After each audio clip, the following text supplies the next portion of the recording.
সিরাত শুধুমাত্র একটা গল্প না, সিরাত মানে একটা গল্প না, একটা হিস্ট্রি না, সিরাত মানে একটা সুন্নাহ, সিরাত মানে একটা আদর্শ। সিরাত নবী সাল্লাল্লাহু আলাইহি ওয়াসাল্লাম পবিত্র জীবনী, যা আমাদেরকে দেখিয়ে দিবে, প্র্যাকটিক্যালি দেখাবে, তাত্ত্বিকভাবে না, যে কিভাবে আল্লাহর জমিনে দিন কায়েম করতে হয়। একটু কথাগুলো ধরার চেষ্টা করি। সিরাত আমাদেরকে তাত্ত্বিকভাবে নয়, বরং প্র্যাকটিক্যালি দেখাবে কিভাবে আল্লাহর জমিনে দিন কায়েম করতে হয়, প্রতিষ্ঠা করতে হয়। সিরাত আমাদেরকে দেখাবে কিভাবে আইয়ামে জাহিলিয়াতের মতো একটা সমাজকে পরিবর্তন করে ফেলা যায়। তার আগে আমরা একটু জানবো আইয়ামে জাহিলিয়াতে কি সমস্যা ছিল, কেন ওই যুগটাকে আমরা জাহিলিয়াত বলি। এক, ওই যুগে পুরো বিশ্বব্যাপী শিরক ছিল। আমরা মনে করি আরবের মধ্যেই শুধু শিরক ছিল, না, তখন ভারতবর্ষের মধ্যেও 300 কোটি দেবদেবীর পূজা হতো ওই সময়টাতে। 1450 বছর আগের কথা বলছি, তারও আগের কথা বলছি। পার্সিয়ান সভ্যতায় তখন তাদেরকে মাজুস বলা হতো, তারা অগ্নি পূজা করত। এই যে রোমান এম্পায়ার যারা, ওরাও ট্রিনিটিতে বিশ্বাস করত, 3 খোদায়। আর ইহুদি যারা, ওরাও তাদের ধর্মকে বিকৃত করেছিল, ওজায়ের আলাইহিস সালামকে তারা আল্লাহর সন্তান মনে করতো না। এক কথায় প্রত্যেকটা সেক্টরেই, কন্টিনেন্টের মধ্যেই শিরক ছিল মূল পাপ। আর আরবের মধ্যে তো তারা কাবা ঘরের মধ্যেই প্রায় 360টা মূর্তি স্থাপন করেছিল। তাহলে মূল সমস্যা কি ছিল আইয়ামে জাহিলিয়াতের? সবাই একটু বলার চেষ্টা করি। এখন এই পয়েন্টটা ধরে আপনি পুরো বিশ্বটাকে আজকে মেলাবেন। বিশ্ব মেলানোর আগে আপনি আপনার এলাকাটাকে মেলাবেন, জেলাকে মেলাবেন, রাষ্ট্রকে মেলাবেন, তারপর বিশ্বে যাবেন। দেখবেন কয়েকটা মৌলিক ক্ষেত্র, শিক্ষা, সংস্কৃতি, অর্থনীতি, রাজনীতি এবং আপনার ধর্মীয় অঙ্গন, এই 5টা মৌলিক বিভাগে আপনার এলাকায়, আপনার জেলায়, আপনার রাষ্ট্রে এবং পুরো গ্লোবালি শিরকের সয়লাভ আছে কি নাই। এইটা যদি আইডেন্টিফাই আপনি করতে না পারেন, তাহলে প্রবলেম তো ধরতে পারছেন না। প্রবলেম না ধরলে সলিউশনও যাবেন কিভাবে? যখন আমরা সলিউশনের কথা আলোচনা করব, যে উপায় কি, কিভাবে কায়েম করব, তার আগে তো আমাকে ফাইন্ড আউট করতে হবে যে প্রবলেমগুলো কি কি। তাহলে আমরা কি এই বিষয়টা বুঝতে পারলাম যে ওই সময়ে যেমন শিরক ছিল, এটা এই বিশ্বেও তার চেয়েও বড় স্কেলে শিরকটা কিন্তু এখনও আছে। এটা আপনারা যদি একটু ঘাটাঘাটি করেন তাহলে বুঝবেন। আমার কাছে সময় বেশি নাই, আমি দিবে যাচ্ছি না। সেকেন্ড প্রবলেমটা ছিল রিবা, সুদ ভিত্তিক অর্থ ব্যবস্থা। আইয়ামে জাহিলিয়াতের সেকেন্ড বিগেস্ট প্রবলেম ছিল সুদ ভিত্তিক অর্থ ব্যবস্থা। এখনকার বিশ্বে বলেন নাই? 3টা অপশন নাই, আছে, সঠিক উত্তরে টিক চিহ্ন দিন। নাই, আছে, অনেক বেশি আছে, কোনোটাই নয়, অনেক বেশি। আমাদের এখানে সবচেয়ে বিচক্ষণ এবং তাকওয়াবান ব্যক্তিকে যদি আপনি এখন বাংলাদেশের প্রধান উপদেষ্টা বানায় দেন, তিনি সুদের বাইরে কোনো ব্যাংকিং সিস্টেম এখন ইনস্ট্যান্ট চালু করতে পারবেন না, যতক্ষণ না ওই যে দাজ্জালীয় মোরল শক্তির গোড়ায় আপনি আঘাত না করছেন, ততক্ষণ পর্যন্ত আপনি রিবা বিহীন একটা ব্যাংকিং সিস্টেম সারা বিশ্বকে দিতে পারবেন না। অনেকে বলে আমরা নাকি কিছু কিছু ভবিষ্যৎবাণী করি। আসলে আমরা বর্তমান নিয়ে কথা বলি, বর্তমান সম্পর্কে তাদের জ্ঞানের ঘাটতির কারণে এটাকে ভবিষ্যৎ বলে মনে হয় অনেকের। এই ডলার বেসড যে ব্যাংকিং সিস্টেমটা আছে, ইনশাআল্লাহ আযজা ওয়া জাল, ইনশাআল্লাহ তাআলা অচিরেই এই ডলার বেসড ব্যাংকিং সিস্টেমটা পড়ে যাবে ইনশাআল্লাহ। দেখেন, আপনারা দেখতে থাকেন কি হয়। তো পড়ে গিয়ে যে রাতারাতি আবার ইসলামিক ব্যাংকিং আসবে এমনটা মনে হচ্ছে না। হয়তোবা সেই জায়গা দখল করবে ইসরায়েলের অর্থ ব্যবস্থা। হয়তোবা কোন একটা রাষ্ট্রের আধিপত্যকে দমন করতে হলে ওই রাষ্ট্রের অর্থনৈতিক ভিত্তিকে নষ্ট করতে হয়। এর আগে ব্রিটেনের ব্যাংক সারা বিশ্বকে শাসন করেছিল, ডলার এসে সেটাকে রিপ্লেস করেছে। এখন ডলারকেও রিপ্লেস করবে কিছু না কিছু। সেটা হয়তো বা কাগজের টাকা নাও হতে পারে, সেটা হতে পারে ক্রিপ্টোকারেন্সি বা ইলেকট্রনিক মানি। কয়দিন আগে আপনারা একটা কথা শুনেছিলেন না, যে আমরা ক্যাশলেস সোসাইটি চালু করতে চাই? একজন বলেছিলেন তো, গত গভর্নমেন্টের একজন, শুনেন নাই? ক্যাশলেস সোসাইটির মধ্যে এই শুভঙ্করের ফাঁকিটা ছিল। এটা অত পুরো ইলেকট্রনিক একটা সিস্টেম, যেটার সম্পত্তির কোনো সিকিউরিটি নাই। যাই হোক, ওটা ওই আলোচনা যাচ্ছি না। আমাদের অর্থনীতি সংক্রান্ত অনেক বই বাজারে এখন এসেছে, আপনারা পড়তে পারেন। তো মূল কথাটা হচ্ছে রিবা বেসড যে ইকোনমিক সিস্টেম, এটা আইয়ামে জাহিলিয়াতের সুন্নত, এটা নতুন কোনো সুন্নত নয়। তৃতীয় সমস্যা মাদক দ্রব্যের সমস্যা ছিল। এই সমস্যাটা এখন আপনারা দেখতে পাচ্ছেন, শুধু মাদক না, পুরো নৈতিক অবক্ষয়। বিশ্ব এমন কোনো যুগ আজ পর্যন্ত দেখে নাই যেখানে জিনাটাকে শুটিং করে একটা ইন্ডাস্ট্রি বানানো হয়। এমন কোনো বিশ্ব আজ পর্যন্ত আসে নাই বিশ্ববাসীর সামনে, এমন কোনো সময় বিশ্ববাসীর সামনে আসেনি মহাকালের ইতিহাসে যে জিনা নোংরা একটা কাজকে শ্যুট করে এটাকে শিল্পের আকৃতি দিয়ে সবার ঘরে ঘরে পৌঁছে দেওয়া হয় ইন্টারনেটের মাধ্যমে। এটাকে আমার ইন্ডাস্ট্রির নাম দেওয়া হয়, তারা বলে এটাকে পর্ন ইন্ডাস্ট্রি।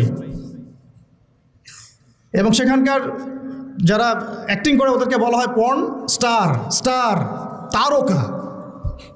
তারা না, তারা উপাধি দিয়েছেন তারা। লা হাওলা ওয়ালা কুওয়াতা ইল্লা বিল্লাহিল আলিয়্যিল আযীম। ভূমিকম্প আসার এগুলো হচ্ছে কারণ, আসলে জিনা, মাদক, বাদ্যযন্ত্র, গান বাজনা ইত্যাদি। তো এখন শুধু মাদকে সীমাবদ্ধ নাই, বরং মাদক, জিনা, ব্যভিচার, পরকীয়া, আপনার এই লালন তত্ত্ব, হ্যাঁ, সংস্কৃতির দোহাই পেরে বিভিন্নভাবে আমাদেরকে ওই নৈতিক অবক্ষয়ের জায়গাটায় নিয়ে আসা হয়েছে। এটা আইয়ামে জাহিলিয়াতের সুন্নাত, এটা নতুন কোনো সুন্নাত না। 4, ওই সময় নারী জাতির একেবারে অবমূল্যায়ন করা হতো, যেটা আপনারা অনেকেই জানেন। এখন কি নারী জাতির সাথে খুব বেশি সম্মান দিয়ে কথা বলা হয় তাই মনে হয় আমাদের? এখনই কি আমরা নারীকে সেই সম্মান আদৌ দিতে পেরেছি? আসলে পারি নাই। আমরা কর্পোরেট যে ওয়ার্ল্ডটা আছে আমাদের, এই ভিজুয়াল ওয়ার্ল্ডের পিছনে একটা কর্পোরেট ওয়ার্ল্ড আছে, যেটা তাদের স্বার্থ আর টাকা ছাড়া কিছুই বোঝে না। এই ওয়ার্ল্ডটা নারীকে সরাসরি পণ্য বানিয়েছে, সরাসরি পণ্য, ভোগের পণ্য। আপনি ইসলামিকভাবে যদি আপনি দুজন নারীর মধ্যে ইনসাফ করেন, এটাকে তারা সারা ওয়ার্ল্ডের চোখে, সমাজের চোখে খারাপভাবে উপস্থাপন করবে। কিন্তু আপনি যদি ভিতরে ভিতরে নাউযুবিল্লাহ 8-10টা মেয়ের সাথে নোংরা সম্পর্ক করেন, তারা এটাকে প্রমোট করবে এবং এগুলোকে তারা বলবে কাছে আসার গল্প। কথাগুলো কি একটু ভারী হয়ে যাচ্ছে না, বোঝা যাচ্ছে? আচ্ছা, তো প্রিয় ভাইয়েরা, নারীর সেই সম্মান এখন পর্যন্ত ওইভাবে আমরা দিতে পারি নাই। কোনো কোনো ক্ষেত্রে আমরা আমাদেরকেও দোষ দিব, জি, আমাদেরকে আমরা দোষ দিব, কারণ আমরাও কোনো কোনো ক্ষেত্রে আমাদের মেয়েদেরকে আয়েশা রাদিয়াল্লাহু আনহার মতো মানুষ করতে পারি নাই। আপনি আমাকে বলেন যে আপনার একটা মেয়ে আছে, আপনি তাকে মুহাদ্দিসা বানাতে চান, কতগুলো অ্যাভেলেবল প্রতিষ্ঠান আপনার সামনে আছে, কতগুলা, পরিবেশ, এনভায়রনমেন্ট সব কিছু মিলিয়ে। আমরা তাদের শিক্ষার ক্ষেত্রে, তাদের শিক্ষা, তাদের নিরাপত্তা, তাদের এই উম্মার খেদমতে তারাও যে আমাদের সাথে অংশগ্রহণ করবে, এই ক্ষেত্রটাতে আমরা কতটুকু এগোতে পেরেছি, এটাও কিন্তু ভাবতে হবে। আত্মসমালোচনা ব্যাপারটা এমন যে আয়নার সামনে দাঁড়ানো, যে আমার চেহারায় কী কী ত্রুটি আছে আমাকে দেখতে হবে এবং খোলা মনে দেখতে হবে। আল্লাহ পাক আমাদেরকে বোঝার তৌফিক দান করেন। 5 নম্বর সমস্যাটা ছিল যে গোত্রীয় হানাহানি। গোত্রীয় একটা হানাহানি ওই সমাজে ছিল। যুদ্ধ বিগ্রহের বিস্তীর্ণ ইতিহাস আছে, এগুলো আপনারা রাহিকুল মাখতুম সহ, নবী রহমত, এছাড়া আরও যত কিতাব আছে। এই আমাদের জাকারিয়া মাসুদ ভাইয়ের তো কিতাব লিখেছেন একটা সিরাতের উপরে, তারপরে রহমতুল্লাহ আলামিন সহ অনেক কিতাব বাজারে পাওয়া যাচ্ছে, পড়লে বুঝবেন ওই সময়টায় গোত্রীয় হানাহানি প্রকট ছিল। এখন আমাদেরকে বলেন তো যে বর্তমান ওয়ার্ল্ডে এবং বৈশ্বিক প্রেক্ষাপটে হোক আর আঞ্চলিক প্রেক্ষাপটে হোক, গোত্রীয় হানাহানি আছে কি নাই? এটা বর্তমানে রাজনৈতিক রূপ নিয়েছে আর কি। এখন আমার কাছে একটা বিষয় খুব হাস্যকর লাগে। আমি অনলাইনে দেখছিলাম কয়েকজন ভাই এই জিহাদ শব্দটাকে খুব ক্রিটিসাইজ করছেন এবং শব্দটাকে ঘুরিয়ে ফিরিয়ে পশ্চিমাদের ভাষায় এটাকে জঙ্গিবাদ, সন্ত্রাসীবাদ এইসব শব্দ ইউজ করতেছেন আর কি। তা আপনাদেরকে দেখলে আমার আসলে মায়া লাগে। কাশ আল্লাহ পাক আপনাদেরকে একটু বুঝ দিত দিনের। গণতান্ত্রিকভাবে যখন আপনি রাস্তায় নামেন, মিছিল করেন, মিটিং করেন, লাঠিসোঁটা নিয়ে মারামারি করেন, মুসলিম কনফ্লিক্ট করেন, মুসলিমের হাতে মুসলিম মারা যাচ্ছে, তখন আপনি গণতান্ত্রিক শব্দ এটাকে জায়েজ করে নেন। অথচ কুফফারদের সাথে যখন মুসলিম মুজাহিদরা সরাসরি ব্যাটল ফিল্ডে থাকে, ওদেরকে আপনি জঙ্গি বলেন। কি চিন্তার কি দৈন্যতা! গণতান্ত্রিক একটা রাষ্ট্র মনে করেন বাংলাদেশ, এখানে ধরেন একটা সরকার আছে, একটা বিরোধী দল আছে, কথার কথা এক্সাম্পল XY। তো এক্সকে ক্ষমতা থেকে সরানোর জন্য ওয়াই মাঠে নেমেছে। এক্সও মুসলিম, ওয়াইও মুসলিম, কনফ্লিক্ট হলো, মারামারি হলো, এই দলের 50 জন মারা গেল, ওই দলের 100 জন। ফর এক্সাম্পল, একটা এক্সাম্পল দিচ্ছি, এটা ডেমোক্রেটিক সিস্টেমে তাদের কাছে জায়েজ, এটা গণতন্ত্রের ভাষা। কিন্তু সারা ওয়ার্ল্ডে গ্লোবালি যখন মুসলিমরা কুফারদের একেবারে গর্দান আঘাত করছে আল্লাহর হুকুমত কায়েম করার জন্য, ওইটাকে তারা বলছে সন্ত্রাসবাদ এবং জঙ্গিবাদ। নাউযুবিল্লাহ। আল্লাহর কসম, জঙ্গিবাদ বলে কোনো শব্দ নাই ইসলামে। এই জঙ্গি জুজুর ভয় দেখানো বন্ধ করেন। জঙ্গিবাদ বলে কোনো শব্দ না কোরআনে আছে না হাদিসে আছে। এসব পশ্চিমাদের থেকে ধার করা তন্ত্রমন্ত্র বন্ধ করেন। হ্যাঁ, এটা হতে পারে যে কিছু মানুষ ইসলামকে নিয়ে বাড়াবাড়ি করতে পারে, সেটা অন্য ইস্যু। প্রত্যেকটা ধর্মেই দেখা যায় কিছু কিছু ব্যক্তি থাকতে পারে যারা ওই ধর্মকে বিতর্কিত করার ব্যাপারে কাজ করে, অথবা এরাও অথবা পেইড এজেন্ট হতে পারে, আল্লাহ ভালো জানে। ষড়যন্ত্রের তো শেষ নাই। কিন্তু একজন মুসলিমের কোনো একটা নির্দিষ্ট অন্যায়কে আপনি যদি পুরো উম্মার ক্ষেত্রে আপনি লাগিয়ে দেন, এটা তো হলো না। আর যেটা একটা স্বতঃসিদ্ধ বিধান কোরআন এবং হাদিসের, যেটা ছাড়া দিন প্রতিষ্ঠা হবে না, শুধুমাত্র দাওয়াত দিয়ে হয় না, দাওয়াতের সাথে এটা লাগে, এটাকে যারা অস্বীকার করছেন এবং পশ্চিমা তন্ত্রমন্ত্র শব্দ ইউজ করছেন, তাদের জন্য আফসোস করা ছাড়া আমাদের কিছু করার নেই। কিন্তু আমরা ভয় করি যে আসলে আমাদের গায়ে আঘাতটা ওই ইহুদিরা, খ্রিস্টানরা, নাস্তিক মুরতাদরা যতটা না করে, আমাদের এই মডার্ন ভাইরা আমাদেরকে এত বেশি আঘাত করে। আমরা আপনাদেরকে বলবো যে আপনারা সালাফদের বইগুলো একটু পড়েন। সালাফদের সাথে তো আমাদের দেখা হবে কিয়ামতের মাঠে, তখন কি মুখ নিয়ে আপনারা দাঁড়াবেন এইটা চিন্তা করেন। আমাদের কিন্তু সবার সাথে দেখা হবে কিয়ামতের মাঠে ইনশাআল্লাহ, তাই না? দেখা তো হবে, তখন কি মুখটা নিয়ে তাদের সামনে দাঁড়াবেন এটা চিন্তা করেন। আল্লাহ পাক আমাদেরকে কথাগুলো বোঝার তৌফিক দান করেন। তো প্রিয় ভাইরা, আমি ওইদিকে আর যাচ্ছি না ডিপে। এখন মূল কথা হচ্ছে এই প্রবলেমগুলো নিমজ্জিত সমাজটাকে আমরা জাহিলিয়াত বলি, ঠিক আছে? তো আমাকে এখন বলেন যে এই জাহিলিয়াতের এই সমাজটা 23 বছরের ব্যবধানে দূর হয়েছে কি হয় না? আলোকিত হয়েছে কি হয় নাই? পুরোপুরি জাহিলিয়াতগুলোকে সরিয়ে একটা নতুন আলোকিত সমাজ নবী সাল্লাল্লাহু আলাইহি ওয়াসাল্লাম প্রতিষ্ঠা করেছেন না করেন নাই? এটা কি তাত্ত্বিক ছিল না প্র্যাকটিক্যাল ছিল? এখন আমাদের সামনে তাহলে প্রশ্ন আসলো কিভাবে? এই তো কিভাবে করলেন? প্রথমত একজন নবী দরকার ছিল, আল্লাহ পাক মনোনীত একজন বান্দা দরকার ছিল। এখন কি সেই নবী আছেন? নবীর জায়গায় তাহলে কারা কাজ করবেন? নবীদের উত্তরসূরি কারা? ওলামায়ে কেরাম। মাশাআল্লাহ। এখন ওলামায়ে কেরামদের মধ্যে যারা কাজ করছেন এইসব বিষয় নিয়ে, তাদের সাথে আপনাদের সবার সম্পর্ক আছে কিনা এটা খেয়াল রাখবেন। ওলামায়ে কেরামদের সাথে আপনাদের সম্পর্ক আছে কিনা, তাদের পর্যন্ত আপনারা রিচ করেন কিনা। নবী নাই, কোনো নবী আসবেন না, তাহলে এই পুরো দায়িত্বটা কাদের উপর বর্তায়? উম্মার উপরে, স্পেশালি ওলামায়ে কেরামদের উপরে। এই তো কথা। এখন আমরা যদি ওলামায়ে কেরাম হতে পারি তো আলহামদুলিল্লাহ, তখন আপনি সেই দায়িত্ব নেবেন, আপনি সেই দায়িত্বের একটা অংশ বহন করবেন। যদি আপনি ওলামায়ে কেরাম হতে না পারেন, অ্যাটলিস্ট আপনি তালেবে ইলম তো হবেন। বিশ্বাস করেন, আমি যদি এখন একজন করে আমরা কোরআন তেলাওয়াতটুকু ধরা শুরু করি, আমি আমার অভিজ্ঞতার আলোকে বলছি যে বেশিরভাগ উপস্থিত যারা আছেন তারা কোরআন তেলাওয়াত বিশুদ্ধ করে করতে পারবে না। তালেবে ইলমের শুধু একটা প্রাথমিক লেভেল বললাম, মক্তবের লেভেল, যে how to recite the glorious Quran মানে অথেন্টিকলি, এতটুকুই তারা পারবে না। কিন্তু সেদিন কায়েমের স্বপ্ন দেখছে,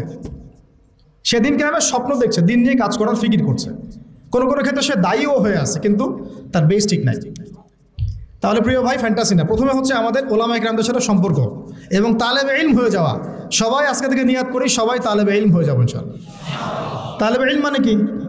জ্ঞানের ছাত্র। আজকে বাইতুল মুকাররমে যিনি খুতবা দিচ্ছেন, আমাদের শ্রদ্ধেয় ওস্তাদ, তিনিও নিজেকে বলেন যে আমি একজন জ্ঞানের ছাত্র। বই হারিয়ে গেলে, কোন একটা বই হারিয়ে গেলে 2 রাকাত নামাজ পড়ে কান্নাকাটি করে আল্লাহ পাকের কাছে বলেন যে আল্লাহ আমার বইটা হারাই গেছে, বাচ্চাদের মতো কান্নাকাটি করেন। তালেবে ইলম। তো আমরা কি সেই তালেবে ইলম হতে পারছি? ভাই, আমি আঘাত করবো একটু আপনাদেরকে। আমরা কোরআন তেলাওয়াত করতে শিখছি না, অ্যারাবিক গ্রামার শিখছি না। অ্যারাবিক ভাষা না জানলে কোরআন শেখা যাবে না, বোঝা যায় না, একদমই যাবে না। আমরা হাদিস পড়া শিখছি না, আমরা উসুল শিখছি না, আকীদা শিখছি না, ফিকহের বই পড়ছি না। সবচেয়ে বড় কথা, ওলামায়ে কেরামদের আধ্যাত্মিক সোহবতে আমরা যাচ্ছি না।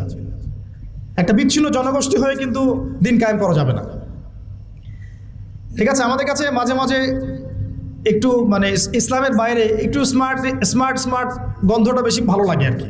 মনে হয় যে তারা একটু ব্যাকডেটেড, আমরা একটু স্মার্ট। জি না, বরং আমরাই ব্যাকডেটেড, তারাই স্মার্ট। যার কাছে কোরআন এবং সুন্নাহর গভীর জ্ঞান আছে না, তারাই স্মার্ট, আমরা কিন্তু ব্যাকডেটেড। তারা দস্তরখানায় খাওয়াকে চরম রকম গুরুত্ব দেন, আমার কাছে হয়তো এটা তেমন কোনো বিষয় না। তারা টুপি মাথায় দেওয়াটাকে অনেক গুরুত্ব দেন, আমার কাছে মনে হচ্ছে না দিলেও চলে। এই যে আস্তে আস্তে আস্তে আস্তে লিবারাল হতে থাকা, এক পর্যায়ে দেখা যায় মুসুল থেকে সরে গেছে। আমার কাছে মনে হয় যে দাড়ি না রাখলেও কোনো সমস্যা নেই, কিন্তু তারা দাড়ি না রাখলে তার চেহারা দিকে তাকাচ্ছেন না। তাদের দার্সে বসে আমরা কোনো বেয়াদবিমূলক একটা আচরণও করতে পারি না, কিন্তু দেখা যায় ওয়াজ মাহফিল বিভিন্ন জায়গায় মানে একটা আলোচনা কোনো পরিবেশই থাকে না। তো আদব, আখলাক, তাজকিয়া, এই তিনটা জিনিস, আদব, আখলাক, তাজকিয়া, এই তিনটা জিনিস ইলমের সাথে সম্পৃক্ত, এবং এই তিনটা জিনিস অর্জন হবে বরেণ্য আধ্যাত্মিকতা সম্পন্ন উলামায়ে কেরামদের আধ্যাত্মিক সোহবতে। আল্লাহ পাক আমাদেরকে বোঝার তৌফিক দান করুন। নবী সাল্লাল্লাহু আলাইহি ওয়াসাল্লাম নবী হওয়ার পরে এইভাবে দাওয়াতের কাজ শুরু করলেন ওহীর আলোকে। কিসের আলোকে? ওহীটা কি? কোরআন এবং সুন্নাহ, যেটা আল্লাহ পাকের পক্ষ থেকে নাজিল হয়েছে। এখন আপনি আমি দিন প্রতিষ্ঠা করতে চাচ্ছি নবীর সুন্নতে, নবীর তরিকায়, তাহলে আমাদেরকে ওহীর সাথে সম্পর্ক থাকতে হবে না? কোরআন এবং সুন্নাহর সাথে আমাদের সম্পর্ক না হলে এই আলোচনাগুলো বৃথা। নিয়াত করি যে কোরআন এবং সুন্নাহর সাথে আমরা সম্পর্ক করবো ইনশাআল্লাহ এবং শিখবো ইনশাআল্লাহ। আমরা হামাগুড়ি দিচ্ছি এখন ভাই, যে লেভেলে আমরা যেতে যাচ্ছি ওই লেভেলে যাওয়ার জন্য আমরা কেবল হামাগুড়ি দিচ্ছি, আমরা দাঁড়িয়ে হাঁটাও শিখিনি এখনো। ওটা প্রবলেমগুলো বলে বলে আপনাদের কনফিডেন্স আমি কমাতে চাচ্ছি না, কিন্তু আমরা কেবল হামাগুড়ি দিচ্ছি, হাতড়ে ফিরছি, অন্ধকারে পথ হাতড়ে ফিরছি। এই বেসিক জিনিসগুলো তাড়াতাড়ি ঠিক করে ফেলেন। এটা 30 বছর আগেই আমাদের এমন একটা জেনারেশন দরকার ছিল যারা এই বেসিক বেসগুলো অনেক স্ট্রং, তারা বড় করে চিন্তা করছে যে আল্লাহর জমিনে দিন কায়েম কেমনে করব।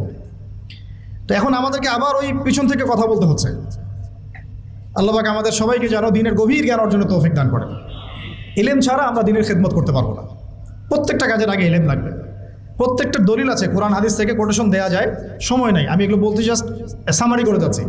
এবং সেই ওহীর জ্ঞানটা নবী সাল্লাল্লাহু আলাইহি ওয়াসাল্লাম নিজে সবার আগে নিজে আমল করে দেখিয়েছেন। পয়েন্ট নোট আউট করেন, ওহীর জ্ঞানটা নবী সাল্লাল্লাহু আলাইহি ওয়াসাল্লাম সবার আগে নিজে আমল করে দেখিয়েছেন। আমরা কিছু জানলে মানুষকে আগে জানাতে চাই, নিজে আমল কম করি, আমল বাড়াতে হবে। এবং তিনি মানুষ তৈরি করেছেন, পয়েন্ট নোট করেন, তিনি মানুষ তৈরি করেছেন, সাহাবীদেরকে তৈরি করেছেন তার আধ্যাত্মিক সোহবতে। সাহাবীরা তার কাছে গিয়ে পড়ে থাকতেন, তিনি শেখাতেন, তাদেরকে পরিশুদ্ধ করতেন এবং সাহাবীদের মধ্যে ঐক্য বজায় রাখতেন। তিনি সাহাবীদের প্রতি অনেক নরম ছিলেন। আমরা অনেক হার্শ, আমাদের মধ্যে হিংসা, বিদ্বেষ, গীবত, তহমত, পরশ্রী কাতরতা দিয়ে ভর্তি। মানুষ আমাদের কাছে আসলে দূরে সরে যায়। নবী সাল্লাল্লাহু আলাইহি ওয়াসাল্লামের কাছ থেকে মানুষ দূরে সরে গেলে ছুটে চলে আসতো, আবার কখন তাকে দেখব। তিনি ছিলেন মানুষের প্রতি নরম, সাহাবীদের প্রতি নরম, কোমল। সাহাবীদের মধ্যে কোনো ডিভাইডেশন কখনো হতে দেন নাই। আর আমাদের পুরো উম্মাই বিচ্ছিন্ন। এমনকি এগুলো বললে তো মানুষ নিতেই পারবে না।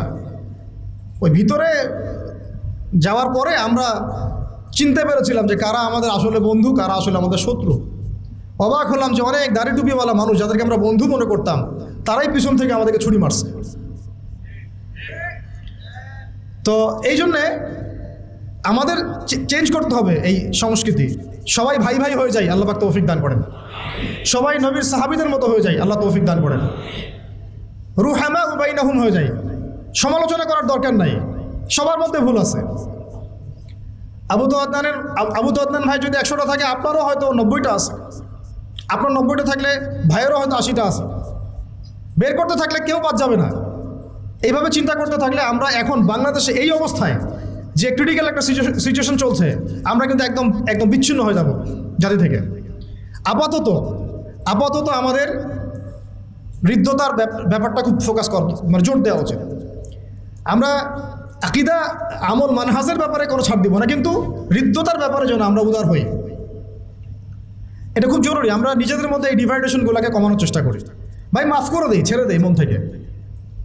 ঠিক আছে, এক ভাই না হয় নেগেটিভ কিছু বলছে, বাদ দেন, ছেড়ে দেন, রিপ্লাই দেওয়ার দরকার নেই। একসময় তার বুঝ আসলে সে নিজেই লজ্জিত হবে। তার বুঝ যখন আসবে সে নিজেই লজ্জিত হবে। তো আমাদের দরকার একটা প্ল্যাটফর্ম। নবী সাল্লাল্লাহু আলাইহি ওয়াসাল্লাম আমাদেরকে সুন্নাহ দিয়ে গেছেন, তিনি নিজে সামনে থেকে লিড দিয়েছেন। এই দেখেন, এখানে একটা ব্যাপার, উম্মার জন্য কিছু করতে চাইলে সামনে আসতে হবে ভাই, লুকায় থাকা যাবে না। উম্মার জন্য কিছু করতে চাইলে আপনাকে সামনে আসতে হবে, আমাকে সামনে থেকে লিড করতে হবে উম্মাকে, কথা বলতে হবে। কোনো সাহাবী এগুলো থেকে বিচ্ছিন্ন হয়ে থাকেন নাই, সবাই সামন থেকে ইসলামের দাওয়াতের কাজটা করেছেন। কখনো কৌশল চেঞ্জ করেছেন, সেটা হতে পারে অন্য বিষয়, কখনো হিজরত করেছেন, কখনো সবর করেছেন, কখনো মার খেয়েছেন। বেশিরভাগ সাহাবী সামন থেকে উম্মাকে নেতৃত্ব দিয়েছেন, প্রয়োজনে মার খেয়েছেন। কাবা ঘরের মধ্যে আবু জেহেলদের মজলিসে গিয়ে আব্দুল্লাহ বিন মাসউদ রাদিয়াল্লাহু আনহু আর রহমান সূরা তেলাওয়াত করে শুনিয়েছেন। বেলাল, সুমাইয়া রাদিয়াল্লাহু আনহুম আজমাইন, তাদের নির্যাতনের ঘটনা আপনারা জানেন। তারা পালিয়ে যান নাই সমাজ থেকে, তারা ওই সমাজের থেকেই কাজ করার চেষ্টা করেছেন। তা আমাদেরকে পালিয়ে যাওয়া যাবে না। এখানেই যেহেতু আমরা জন্ম নিয়েছি, এখানে হয়তো আমাদেরকে মরতে হবে, এখানেই আমাদের লড়াইটা কিন্তু এখানেই। সবাই কিন্তু সব জায়গায় চলে যেতে পারবেন না, সবার সেই সুযোগ হবে না। অতএব মূল পয়েন্টগুলো তো আমরা ফোকাস করি। ওহীভিত্তিক সমাজ গড়া, ওহীর চর্চা করা, ওহীকে বুকে ধারণ করে ওই ইলমটাকে অর্জন করা, উলামায়ে কেরামের সোহবতে থাকা এবং নিজেদের মতো ঐক্য বজায় রাখা। এরপরে আসি, কয় মিনিট আছে আমার? দেখো তো কটা বাজে? 45। আচ্ছা, 1:30 জামাত, আমরা একটাই শেষ করে দেবো ইনশাল্লাহ, ঠিক আছে? ওকে, ইনশাল্লাহ হয়ে যাবে 15 মিনিটে। শোনেন, এই কয়েকটা পয়েন্ট তো বুঝে আসছে। এখন আমি একটু সামারি করে দেই। প্রথম কত বছর? প্রথম 3 বছর নবী সাল্লাল্লাহু আলাইহি ওয়াসাল্লাম কিন্তু গোপনে গোপনে দাওয়াত দিয়েছেন। দেখেন, ইন্ডিভিজুয়াল দাওয়াটা অনেক জরুরি। তিনি মানুষ তৈরি করেছেন, এবং এই 3 বছরে কারা তৈরি হয়েছেন জানেন? আবু বকর রাদিয়াল্লাহু আনহু, উসমান বিন আফফান, সাদ বিন আবি ওয়াক্কাস, আব্দুর রহমান বিন আউফ, তারপরে আপনার বেলাল বিন রবাহ, আব্দুল্লাহ বিন মাসউদ, আয়েশা রাদিয়াল্লাহু খাদিজা রাদিয়াল্লাহু আনহা, আলী ইবনে আবি তালেব, যায়েদ ইবনে হারেসা, জাফর ইবনে আবি তালেব। মানে যে সাহাবীরা পরবর্তীতে বদর, উহুদ, খন্দক, খায়বার কাঁপিয়ে দিয়েছেন, ওই সাহাবীরা তৈরি হয়েছেন প্রথম 3 বছরে। সুবহানাল্লাহ। এই জন্য বলে যে প্রথম দিকের সাথীরাই কিন্তু প্রকৃত সাথী, তাই না বিষয়টা? পরে যখন দেখবেন যে আমাদের অবস্থা ভালো, আমাদের কিছু ভাই যদি 40-50টা আসন পেয়ে যায় সামনে আর কি, তখন দেখবেন যে অনেকেই তাদের কাছে যাওয়া শুরু করবে, তাই না বিষয়টা? এবং তারা মনে করবে যে আমরা তো দিন কায়েম করে ফেলছি। দেখেন, দিন কায়েম হবে তখনই যখন আল্লাহ পাকের যে কোরআন সুন্নাহ ভিত্তিক যে ওহীর বিধানটা, এই বিধানটা যখন আল্লাহর জমিনে প্রতিষ্ঠিত হবে, তখনই কেবলমাত্র দিন কায়েম হবে। তার আগ পর্যন্ত হ্যাঁ আপনি বলতে পারেন যে হ্যাঁ আমি আগের চেয়ে একটু ভালো আছি। আগের চেয়ে একটু ভালো থাকলেও অসুবিধার কিছু নাই, যদি ওইটা দিয়ে ইসলামের কিছু খেদমত করতে পারেন তাও ভালো। কিন্তু আপনার টার্গেটটা থাকতে হবে পরিপূর্ণ শরিয়া কায়েম করা। কিন্তু টার্গেট তো আমাদের আছে একটা, এই টার্গেট তো হুট করে অ্যাচিভ করা যাবে না। তো আয়না করে পড়ে থাকার চেয়ে তো কমপক্ষে সামনে দাঁড়ায় কথা বলাটা ভালো, নাকি রফিক ভাই কি বলেন? অ্যাটলিস্ট এটা ভালো না? তো যদি একজন আমাকে ধরে আয়না ঘরে ঢুকে রাখলো, আরেকজন ধরেন বের করে এসে বললো ঠিক আছে আপনি কথা বলেন, সমস্যা নেই, তো আমি তো এই সুযোগটা নিব, অ্যাটলিস্ট নিব না? তো এই জন্য আমরা দাওয়াতের মাঠ রেডি করতে থাকবো। আমাদেরকে একটু বিচক্ষণ হতে হবে সবসময়, মানে একবারে ছাড় না দেওয়ার মানসিকতা, এটা থেকে একটু বের হয়ে আমাদের মনে হয় যে একটু ডিপ্লোম্যাটিক হওয়া উচিত, উসুল ঠিক রেখে, উসুল জায়গা ঠিক রেখে। এই যেহেতু আমরা ওলামায়ে কেরামদের সাথে মাশওয়ারা করবো, তা সেক্ষেত্রে আমাদের উসুল থেকে সরে যাওয়ার কোনো সুযোগ নাই ইনশাআল্লাহ। মাশওয়ারা ভিত্তিক আমরা আগাবো ইনশাআল্লাহ। তো এখন 3 বছরের গোপন দাওয়াতের পরে যখন প্রকাশ্যে দাওয়াত শুরু হলো, তখন মারাত্মক রকমের নির্যাতন নেমে আসলো। ওই নির্যাতনের সময় কিন্তু নবী সাল্লাল্লাহু আলাইহি ওয়াসাল্লাম সাহাবীদেরকে অস্ত্র দিয়ে প্রতিবাদ করতে বলেন নাই, বরং সবর করতে বলেছেন। এই সবরের পিরিয়ডটা কিন্তু আমরা পার করে আসছি। সবর করিনি আমরা বিগত 15-20 বছর, 25-30 বছর। আমাদেরকে যেভাবে সবাইকে নির্যাতন করা হয়েছে, প্রত্যেকটা সংগঠনের নাম ধরে ধরে বলা যাবে, ব্যক্তির নাম ধরে ধরে বলা যাবে, তাদের মধ্যে কেউ একজনকে আপনি দেখান যে সে অস্ত্র হাতে বের হয়েছিল, দেখান অস্ত্র হাতে নিয়ে বের হয়েছিল সরকারের বিরুদ্ধে বিদ্রোহ করার জন্য? কোনো মুসলিম অ্যাসোসিয়েশন কেউই বের হয় নাই। তাহলে আপনারা পশ্চিমাদের শেখানো শব্দটাকে কিভাবে আমাদের সাথে জুড়ে দিচ্ছেন? যদি ওই রকমই কোনো আচরণ কেউ করতোই, তাহলে আপনারা কি আদৌ থাকতে পারতেন বাংলাদেশে? কত আগেই তো আপনাদের কাম খালাস হয়ে যেত। কিন্তু সবাই সবর করেছে, মাইর খেয়েছে, কেউ 10 বছর, 12 বছর, 8 বছর, 5 বছর, কেউ 3 বার, 4 বার, 5 বার করে, কত কিছু হয়েছে আপনারা তো জানেনই না। আমি শুধু একটা কথা বলি শুনেন, চায়ের কাপে আর ফেসবুকে ঝড় তোলার চাইতে, চায়ের কাপে আর ফেসবুকে এইসব আলোচনার ঝড় তোলা আর এই যে আয়নাঘরের একটা রিমান্ড, এটাকে আপনি 1000 কোটি গুণ দিয়েও আপনি হিসাব করতে পারবেন। ওই চায়ের কাপে ফেসবুকে এগুলো নিয়ে তর্ক বিতর্ক ঝড় তোলা অনেক সহজ। আর যারা ওইসব জায়গা ফেস করে আসছে তাদের যে ত্যাগ, স্যাক্রিফাইস এবং তাদের সবর, ইস্তেকামা, ইমান, তাদের জীবনের জজবা, এটার সামনে দাঁড়াই দিয়ে পারবেন না আপনারা। আমাদের অনেক বোনকে আমরা জানি এরকম অবস্থার সম্মুখীন হয়েছে। বোন, ছেলে তো বাদ, বোন। তো আমরা দোয়া করি আল্লাহ পাক এই সমস্ত মানুষের ত্যাগ, কোরবানিগুলোকে কবুল করেন। এই কোরবানিগুলোর ফলশ্রুতিতে তাদের চোখের পানি, তাদের তাহাজ্জুদ, তাদের দোয়া, তাদের এই যে আধ্যাত্মিকত্ব, আল্লাহকে ডাকা, এগুলোর বদৌলতে আজকের দিন পেয়েছি আমরা। এটা একদিনের শুধু রেভলিউশনে এটা হয় নাই। যারা এখন ক্রেডিট নেওয়ার প্রতিযোগিতায় ব্যস্ত আছেন, এটা ভুল করতেছেন আপনারা, এটা ঠিক হচ্ছে না। এখানে ক্রেডিট পাওয়ার যোগ্য সে প্রত্যেকটা আল্লাহর বান্দা যে এখানে হকের উপর ছিল, যার উপর নির্যাতন হয়েছে, চোখের পানি ফেলেছে, সেজদায় আল্লাহর কাছে কান্নাকাটি করেছে, দোয়া করেছে। আমাদের মা বোনরা ঘুমায় নাই, রাতের পর রাত জেগেছিল, রাস্তাঘাটে দৌড়াদৌড়ি করে বেরিয়েছে, কেউ একটা ইন্টারভিউ পর্যন্ত নিতে চায় নাই। কিন্তু যখন ব্যাপারটা গ্লোবাল হয়ে গেছে তখন সব মিডিয়ার সামনে হাজির। এই জন্য আমরা আপনাদেরকে বিশ্বাস করি না, আপনারা সুবিধাবাদী। যখন যেদিকে হাওয়া তখন সেই দিকে দৌড় দেন। আমার নিজের ওয়াইফের কথাই বলতেছি, ডোর টু ডোর ঘুরে বেড়াইছে একটা ইন্টারভিউ নেওয়ার জন্য, যে উনি কোথায় গেল, হঠাৎ করে নাই হয়ে গেল কীভাবে, কেউই কথা বলতে রাজি হয় নাই। এর আরও অনেক ভাই আছে যারা এগুলো শিকার, তারাও জানে এগুলো, সবার সাথে এগুলো হয়েছে। কিন্তু যখন আবার এটা আল্লাহ পাক ঘুরাই দিয়েছেন অবস্থাটা, তখন আবার বাড়ির সামনে হাজির। তাহলে কাদেরকে বিশ্বাস করবেন আপনি? এই জন্য বলি যে যাদের উসুল, আকিদা, মানহাজে যারা স্ট্রং না, তাদেরকে বিশ্বাস করার আগে 10 বার 20 বার চিন্তা করতে হবে। দেখেন, নবী সাল্লাল্লাহু আলাইহি ওয়াসাল্লাম ইহুদিদের সাথে চুক্তি করেছিলেন না? তারপরে রোমানদেরকে চিঠি পাঠিয়েছেন না? মুশরিকদের সাথেও সন্ধি হয়েছে না? সব কিছু হয়েছে, সন্ধি হয়েছে, পররাষ্ট্রনীতি হয়েছে, চুক্তি হয়েছে, যুদ্ধ হয়েছে। তিনি কিন্তু উসুল এবং আদর্শের জায়গায় কারোর সাথে যাররা পরিমাণ ছাড় দেন নাই। ছাড় দিয়েছেন? তাই আমরা যেন এই সুন্নতটাকে ধরে রাখার চেষ্টা করি। আল্লাহ পাক তৌফিক দান করেন। এখন সংক্ষিপ্ত করে শেষ করে দিচ্ছি। এই যে দাওয়াতটা প্রকাশ্য রূপ লাভ করলো, তখন সবরটা ছিল বেশি ইম্পর্টেন্ট। এবং সবর করতে করতে করতে সাহাবীরা কি বলেছিলেন জানেন? ইয়া রাসূলুল্লাহ সাল্লাল্লাহু আলাইহি ওয়াসাল্লাম, আপনি একটু বদদোয়া করেন না এদের জন্যে, আমরা তো পারছি না। নবীজি বলেছেন যে তোমরা জেনে রাখো, এই দিন একদম মাশরিক থেকে মাগরিব পর্যন্ত পৌঁছে যাবে, একটা কাঁচা বাড়ি, একটা পাকা বাড়ি বাদ থাকবে না যেখানে আল্লাহ পাক কালিমাকে প্রবেশ করাবেন না ইনশাআল্লাহ। ওয়ালাকিন্নাকুম তাস্তাজিলুন, কিন্তু তোমরা খুব তাড়াহুড়া করছো। ঠিক আছে, তোমরা এখন আবিসিনিয়ায় চলে যাও। যদি দেখা যায় কখনো এমন একটা পরিবেশ যে আপনার এলাকায় দিন পালনের কোনো পরিবেশই নাই, তখন আবিসিনিয়ার সুন্নত আছে আমাদের সামনে, সেখানে হিজরতের সুন্নত আছে। তারপরে নবী সাল্লাল্লাহু আলাইহি ওয়াসাল্লামকে 3 বছর সাহাবীদেরকে সহ বয়কট করা হয়েছে শিয়ারে আবু তলেবে। গাছের ছালপাতা খেয়ে দেখেছেন, তবুও আদর্শের সাথে আপোষ করেন নাই। সাহাবীদেরকে চোখের সামনে তিনি শহীদ হতে দেখেছেন মক্কায়, তারপরেও তিনি আদর্শের সাথে আপোষ করেন নাই, কিন্তু তাদেরকে তিনি অস্ত্র দিয়ে আঘাত করেন নাই। কিন্তু এরপর যখন আল্লাহ রাব্বুল আলামিন তায়েফের পরে যখন তায়েফবাসী কবুল করলো না, মিরাজ হয়ে গেল, এরপরে নবী যখন সাল্লাল্লাহু আলাইহি ওয়াসাল্লাম মদিনার সেই যে যুবকদেরকে দাওয়াত দিলেন, আমরা যুবক ভাইরা ভালো করে শুনেন, এই যুবকদের হাতে ইসলাম পরিবর্তন হয়েছে। মানে পরিবর্তন বলতে বোঝাচ্ছি টেবিলটা উল্টে গেছে আর কি, যুবকদের হাতেই। এই 6 জন যুবক যাদের নেতৃত্ব দিচ্ছেন সাদ বিন জুরারা রাদিয়াল্লাহু আনহু, তারা এসে ইসলাম কবুল করলেন ইয়াসরিব থেকে।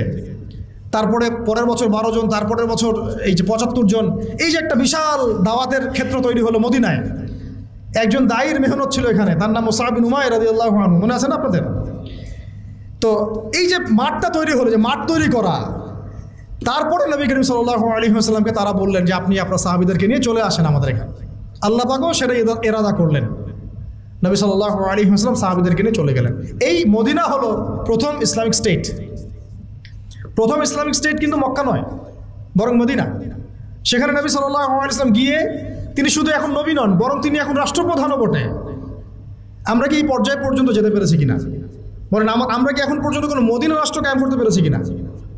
আমাদের এই দেশটাতেও হোক অথবা অন্য কোনো রাষ্ট্রের দাওয়াতের মাধ্যমে হোক, পেরেছি? তার মানে আমরা এখন এই জায়গা পর্যন্ত যেতে পারি নাই। তাহলে মক্কা বিজয়ের স্বপ্ন আপনি দেখছেন কিভাবে, আর গণক্ষমা কিভাবে করছেন? আমরা তো মদিনা রাষ্ট্র পাইনি এখনো। আমরা কি মদিনা রাষ্ট্র কায়েম করতে পেরেছি? বা অন্য কোনো রাষ্ট্রের দাওয়াতের কাজের মধ্য দিয়ে ওইখানে মাঠ তৈরি করতে পেরেছি যে আমরা হিজরত করে চলে যাবো, ওখানে রাষ্ট্র কায়েম হবে? কোনোটাই তো হয় নাই। তাহলে আমরা এই পর্যায়ে পর্যন্ত এখনো যেতে পারি নাই, অথচ আমরা মক্কা বিজয়ের ভাইব নিয়ে ঘুরে বেড়াচ্ছি। কি একটা অবস্থা! আল্লাহ পাক আমাদেরকে বোঝার তৌফিক দান। আমি এই জন্য বলি যে কোরআন এবং সুন্নাহকে বুঝতে হলেও সিরাত লাগবে আপনার। সিরাত ছাড়া কোরআন সুন্নাহকে বোঝা যায় না। সুবহানাল্লাহ। আর আমার বিশ্বাস যে সিরাতের উপর যারা বেশি চর্চা করবে, পড়বে, ইনশাআল্লাহ আল্লাহ চাইলে তারা নবীকে স্বপ্ন দেখতে পারে। মানে আমার মন বলে এটা কোনো দলিল ভিত্তিক কথা বললাম না। অনেক ওলামা কেরাম বলেছেন আমাদেরকে। আমি জিজ্ঞাসা করেছিলাম যে ওস্তাদ, আমাদের নবী সাল্লাল্লাহু আলাইহি ওয়াসাল্লামকে স্বপ্ন দেখার কোনো খাস আমল আছে নাকি? তো কেউ তেমন কোনো খাস আমল বলতে পারে না। একজন ওস্তাদ খালি বললেন যে রাত্রে ঘুমানোর সময় অ্যাটলিস্ট 10 পৃষ্ঠা সিরাত পড়ে ঘুমাও, দেখে কি হয়। তার মানে উনি হয়তো দেখেছেন, উনি বলেন না। সিরাত ছাড়া ভাই আমরা দিন প্রতিষ্ঠার প্যাটার্নগুলো বুঝবো না। প্রত্যেকটা কাজের একটা প্যাটার্ন থাকে, একটা পদ্ধতি থাকে। অজু করার একটা সিস্টেম আছে, নামাজের একটা নিয়ম আছে, দিন প্রতিষ্ঠারও নিয়ম আছে। এখন দেখেন দাওয়াতের মধ্য দিয়ে মদিনা রাষ্ট্র কায়েম হয়ে গেল। ওখানে কিন্তু নবীজি এখন শুধুমাত্র নবী নন, তিনি নবীও বটে, রাষ্ট্রপ্রধানও বটে, তাদের আমিরও বটে। তাহলে এখানে আমির হলো নবী, রাষ্ট্রপ্রধান এবং আমির, ইমারা হয়ে গেল ইমারা, এবং জামা হলো একটা জামা। বুঝতে পারছি কি? জামাত ইসলাম না রে ভাই, এটা আবার জামা মানে একটা কি বলবো ভাই, হ্যাঁ ঐক্যবদ্ধ একটা প্ল্যাটফর্ম। এবং দেখেন একজন আমির কিন্তু আবার আলাদা আলাদা না, একজন আমির এই একটা জামা, এবং সবাই হচ্ছে মামুর মানে যারা আমিরকে ফলো করে। এখানে আছে সাম ওয়া তোয়া, মানে নবী যা বলবেন তারা শুনবেন এবং আনুগত্য করবেন। এইরকম একটা সিস্টেম কিন্তু আমরা এখন আমাদের দেশে করতে পারি নাই। সবাই আলাদা আলাদাভাবে কাজ করতেছি, ঠিক আছে, কাজ হতে থাক, কিন্তু সমন্বয় জরুরি। সমন্বয় না হলে বৃহত্তর ঐক্য হবে না। আর বৃহত্তর ঐক্যের জায়গাটাতে আমাদেরকে একটু ছাড় দিতে হবে, একটু হলেও ছাড় দিতে হবে। কারণ এখন তো আর সাহাবিদের যুগ না রে ভাই। সাহাবিরা যেভাবে সব শক্তভাবে পালন করতেন, আমল করতেন, এরকম মানুষ এখন নাই তো। আর আপনি যদি ওই যে হামিম যদি আমাকে বলে যে ভাই আপনার মধ্যে সাহাবিদের সব খাসলত পাওয়া যাচ্ছে না, যাবে না, এটাই তো স্বাভাবিক। কারণ আমরা তো সাহাবিদের যুগ থেকে 1400 বছর পরের মানুষ। এই হাদিসটা আপনারা জানেন কিনা, মাঝখানে অনেক লম্বা হয়ে যাচ্ছে কিনা, এই ফয়জুল কালাম বইয়ের মধ্যে আছে। নবীজি বলেছেন সাল্লাল্লাহু আলাইহি ওয়াসাল্লাম যে তোমরা এমন একটা যুগে আছো আমার সাহাবীরা, শুনেন, তোমরা এমন একটা যুগে আছো হে আমার সাহাবীরা, তোমরা যদি ইসলামের 1/10 ছেড়ে দাও তোমরা ধ্বংস হয়ে যাবে। কিন্তু তোমাদের পরে এমন একটা যুগ আসবে যে যুগে যদি কেউ ইসলামের 1/10 উপরেও থাকে সে সফল হয়ে যাবে। মানে আমরা তো এখন ওই যুগে আছি। 10% ধরে রাখতে পারলেও ইনশাল্লাহ আপনি সফল হবেন। তো এরপরে মদিনা রাষ্ট্র কায়েম হলো। দেখেন রাষ্ট্র কায়েম করার পরে কাজ কি, এবার আমাদের দায়িত্বশীল যারা এখন আছেন প্রেজেন্ট তাদেরকে একটু বোঝান একটু, রাষ্ট্র পাওয়ার পরে কাজ কি, নবীজি কি করেছেন রাষ্ট্র পাওয়ার পরে। আগে তিনি মসজিদে নববী নির্মাণ করেছেন। তার মানে মসজিদে নববী ছিল শুধুমাত্র ইবাদতের জায়গা নয়, সেখানে দাওয়াতের কাজ হতো, সেখান থেকে সব ডিসিশন মেকিং হতো। এবং এরপরে তিনি আনসার আর মুহাজিরদের মধ্যে ভ্রাতৃত্বের বন্ধন স্থাপন করলেন। রাষ্ট্রীয় ক্ষমতা পাইলে আমাদের কাজ কি? আধ্যাত্মিক পরিবেশ তৈরি করা, দ্বীনি ইলমের পরিবেশ তৈরি করা, দাওয়াতের পরিবেশ তৈরি করা, এবং উম্মার এই জাতির মধ্যে ঐক্য নিয়ে আসা। আমরা তো কি করতেছি? সংবিধান সংস্কার করতেছি। এটা আমাদের এখন এজেন্ডা, তাই না? এই পলিসিতে, যে পলিসিতে আপনারা আগাচ্ছেন, এই পলিসিতে যদি সংবিধানকে 10-12 সংশোধন করেন, আপনারা এটাকে ইসলামিক সংবিধান তো বানাবেন না। বানাবেন? সহজ কথা বলেন, কখনোই বানাবেন না। তাহলে মদের বোতল খালি চেঞ্জ করতেছেন, এই তো, আর তো কিছু না। তাহলে মূল কাজটা কিন্তু আমাদের এখন করা দরকার ছিল, জাতিগত ঐক্য নিয়ে আসা। জাতিগত ঐক্যটা খুব জরুরি ছিল। সবাইকে নিয়ে বসা, ওলামা ইকরামদেরকে প্রাধান্য দেওয়া, তাদের কাছে যাওয়া, তাদের সোহবতে যাওয়া, পরামর্শ নেওয়া, মাশওয়ারা করা, এবং মসজিদগুলোকে আবাদ করে দেওয়া। এর ভিত্তিতে কি করা? দ্বীনের ইলমের দাওয়াতটা ছড়ানো, প্রকৃত ইসলামের দাওয়াতটা ছড়ানো, এটা ছিল কাজ। এর সাথে নবী সাল্লাল্লাহু আলাইহি ওয়াসাল্লাম কি করেছেন? ভ্রাতৃত্বের বন্ধন স্থাপন করেছেন, সামরিক বাহিনী শক্তিশালী করেছেন। দেশটা এখন নাজুক অবস্থায়, সামরিক বাহিনীগুলোকে খুব শক্তিশালী করা দরকার ছিল এখন। তারপরে তিনি ওই সময় সারিয়া অভিযানগুলো শুরু করলেন, দেশের নিরাপত্তার স্বার্থে সারিয়া অভিযানগুলো শুরু করলেন। সারিয়া আর গাজওয়া এক না, কিন্তু সারিয়া মানে যেখানে নবী সাল্লাল্লাহু আলাইহি ওয়াসাল্লাম নিজে যান নাই, অন্য সাহাবীকে আমির করে পাঠিয়েছেন। গাজওয়া হচ্ছিল, এবং অর্থনৈতিক ভিত্তিটা তারা শক্ত করলেন। মদিনা রাষ্ট্র পাওয়ার পর তারা কি করলেন দেখেন, আধ্যাত্মিক বিষয়টার দিকে খেয়াল করলেন, মসজিদ নির্মাণ করলেন, ভ্রাতৃত্বের বন্ধন স্থাপন করলেন, অর্থনৈতিক ভিত্তি শক্ত করলেন, সারিয়া অভিযানগুলো চালানো শুরু করলেন, পররাষ্ট্রনীতি অ্যাপ্লাই করলেন, এবং ওই দেশের অভ্যন্তরে যে অমুসলিমরা ছিল, যেমন ইহুদি বা অন্য যারা, তাদের সাথে একটা কিন্তু চুক্তি হলো, সনদ হলো। তো আমাদের এই কাজগুলো কিন্তু সব পারফেক্টলি হয় নাই বা হচ্ছে না। এরপরে আস্তে আস্তে আবু সুফিয়ানের কাফেলাকে আক্রমণ করাকে কেন্দ্র করে বদরের যুদ্ধ হয়ে গেল। তো এই যে বদরের যুদ্ধ হলো, এখান থেকে আর আমরা পিছনের দিকে ফিরে তাকাই নাই কখনো। তখন এখানে দেখেন সিরাত থেকে শুধু দাওয়াতের মধ্য দিয়ে কিন্তু মক্কা বিজয় পর্যন্ত আসে নাই। বদর আমাদেরকে চোখে আঙ্গুল দিয়ে দেখাই দিচ্ছে বদর যে শুধুমাত্র দাওয়াতের ভিত্তিতে কিন্তু মক্কা বিজয় পর্যন্ত সিরাত আসে নাই। এই বদরের সিঁড়িগুলো পার হতে হয়েছে। বদরের পরে উহুদ, তারপরে খন্দক, তারপরে আপনার ওই যে হুদাইবিয়া, আরও কত যুদ্ধ হয়েছে মাঝখানে। হুদাইবিয়া সন্ধির আগেও হয়েছে, পরেও হয়েছে, তারপরে খাইবার, হ্যাঁ, তারপরে তাবুক, তায়েফ, হুনাইন, কতগুলো। এই সিঁড়িগুলো পার হয়ে হয়ে হয়ে শেষ পর্যন্ত গিয়ে মক্কা বিজয়টা হয়েছে। তাহলে আমরা একদম স্পষ্ট বুঝতে পারলাম শুধুমাত্র দাওয়াতের ভিত্তিতে মক্কা বিজয়টা হয় না। আল্লাহ পুরো জাজিরাত আরবের মধ্যে ইসলামটা শুধু দাওয়াতের ভিত্তিতে প্রতিষ্ঠা হয়নি। এর সাথে লেগেছে ইলমের চর্চা, বেশি বেশি আমল, হালাল খাওয়া, তাস্কি অর্জন করা, নবীর সোহবত, তারপরে হালাল ইকোনমি, হ্যাঁ, একটা রাষ্ট্রীয় ব্যবস্থা, পররাষ্ট্রনীতি, কখনো সন্ধি, কখনো কূটনৈতিক তৎপরতা, কখনো দাওয়াত, কখনো জিহাদ, সব কিছু মিলায় মক্কা বিজয় হয়েছে। তাহলে সিরাতের এই পুরো বিষয়টার কতটুকু অংশ আমরা আসলে বাস্তবায়ন করতে পারছি, এটা আমাদেরকে ভাবতে হবে। আপনারা সব ইন্টেলেকচুয়াল অডিয়েন্স, আপনারা এটা নিয়ে ভাববেন, ফিকির করবেন, নিজেরা পড়াশোনা করবেন, এবং আমাদের যদি কোনো ভুল হয় আমাদেরকে সংশোধন করে দিবেন ইনশাআল্লাহ। আল্লাহ পাক আমাদের সবাইকে সিরাতের সুন্নতে আল্লাহর জমিনে দিন কায়েমের তৌফিক দান করেন। আবারও দোয়া করি আল্লাহ পাক যেন সিরাতের সুন্নতে আল্লাহ পাক আমাদেরকে আল্লাহর জমিনে তার দিন কায়েম করার তৌফিক দান করেন। আল্লাহ পাক সেই রকম আমাদেরকে ইমারত দান করেন, আমি সেই রকম মামুর দান করেন, সেই রকম সামিআনা ওয়া আতা'নার মতো আমাদের মানসিকতা দান করেন। আল্লাহ পাক আমাদেরকে ওই ইলমগুলো অর্জন করার তৌফিক দান করেন, ইলমের সেই গভীরতা যাওয়ার তৌফিক দান করেন, বেশি বেশি আমল করার তৌফিক দান করেন, সাহাবীওয়ালা জিন্দেগি যাপন করার তৌফিক দান করেন, সাহাবীওয়ালা জিন্দেগি যাপন করার তৌফিক দান করেন। এবং ইসলামের জন্যে তারা যেভাবে তাদের জান, মাল, সময়, শ্রম উজাড় করে দিয়েছেন, ওইভাবে আমাদেরকেও দিনের জন্য কাজ করার তৌফিক দান করেন। সবচেয়ে বড় কথা, আল্লাহ পাক আমাদের সবাইকে যেন একটা বৃহত্তর ঐক্যের প্ল্যাটফর্ম দান করেন। আমরা আশাবাদী ইনশাল্লাহ, আমরা স্বপ্ন দেখব, স্বপ্নই আমাদেরকে ইনশাল্লাহ বাস্তবের রূপ দেখাবে এক সময় না এক সময়। অনেক ভালো কাজ হচ্ছে মাশাআল্লাহ, প্রত্যেকটা জেলায় জেলায় খুব ভালো কাজ হচ্ছে। আমি চাচ্ছি, মন থেকে আমার দোয়া এবং চাওয়া, সবগুলো কাজগুলোকে একটা সমন্বয় করা, অ্যাটলিস্ট আকিদা, আমল এবং মানহাজ, এই উসুলের মানদণ্ডে। বাকি কিছু বিষয় আমাদের মধ্যে ইখতিলাফ আছে, থাকবে, আমি জানি। কোনোদিনও আপনি বাংলাদেশের সবাইকে একটা জায়গায় আনতে পারবেন না, এটা ইম্পসিবল। অ্যাটলিস্ট তারপরেও একটা হৃদ্যতাপূর্ণ সম্পর্ক রাখা, দূরত্বগুলোকে কমায় নিয়ে আসা, শেষ করার আগে একদম লাস্ট 1 মিনিট আমি একটা কথা বলে শেষ করে দিব। একটা হাদিস খালি বলবো। নবী সাল্লাল্লাহু আলাইহি ওয়াসাল্লাম বলেছেন, সাল্লাল্লাহু আলাইহি ওয়াসাল্লাম যে কাতার সোজা করো, মিলে মিলে দাঁড়াও, মাঝখানে দূরত্বগুলোকে বন্ধ করো, কাঁধে কাঁধ মিলে মিলে দাঁড়াও। তোমরা যদি এভাবে মিলে মিলে না দাঁড়াও, একে অপরের সাথে মিলে মিলে না দাঁড়াও, তাহলে আল্লাহ রাব্বুল আলামিন তোমাদের হৃদয়গুলোর মধ্যে দূরত্ব সৃষ্টি করে দেবে। আমাদের নামাজের কাতার ঠিক নাই, আমাদের হৃদয়ের অবস্থাও ঠিক নাই। আল্লাহ পাক আমাদেরকে নামাজের কাতারও যেমন সীসা ঢালা প্রাচীরের মতো করার তৌফিক দান করেন, আমাদের মনগুলোকে আল্লাহ পাক জুড়ে দেন। আমিন।